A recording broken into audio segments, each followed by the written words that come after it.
తెలుగుదేశం ప్రభుత్వ పథకాల ప్రచారం పేరుతో దారి మళ్లించిన 20 కోట్ల రూపాయల భవన నిర్మాణ కార్మికుల సంక్షేమ బోర్డు డబ్బులు వెంటనే కార్మికుల కోసం వినియోగించుకోవాలని ఏపీ బిల్డింగ్ మరియు ఆథర్ కన్స్ట్రక్షన్స్ వర్కర్స్ యూనియన్ జిల్లా డిఎన్విడి ప్రసాద్ జిల్లా అధ్యక్షులు ఎర్ర రాంబాబు డిమాండ్ చేశారు.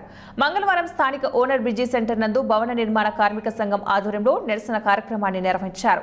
ఈ సందర్భంగా వారు మాట్లాడుతూ కూటమి నాయకులు అధికారంలోకి వస్తే 100 రోజులలో భవన నిర్మాణ కార్మికుల సంక్షేమం బోర్డును పునరుద్ధరిస్తామని, ఎన్నికల్లో ఇచ్చిన హామీని పక్కన పెట్టి పథకాల ప్రచారం పేరుతో 20 కోట్ల రూపాయలు దుర్వినియోగం చేయడం దుర్మార్గకరమన్నారు.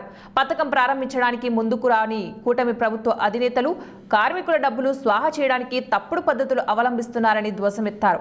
ఏ పథకాలు అమలు చేస్తున్నారని ప్రచారాలు చేస్తారని ప్రశ్నించారు. భవన నిర్మాణ కార్మికుల 20 కోట్లు వెనక్కి, భవన నిర్మాణ కార్మికుల 20 కోట్లు వెనక్కి.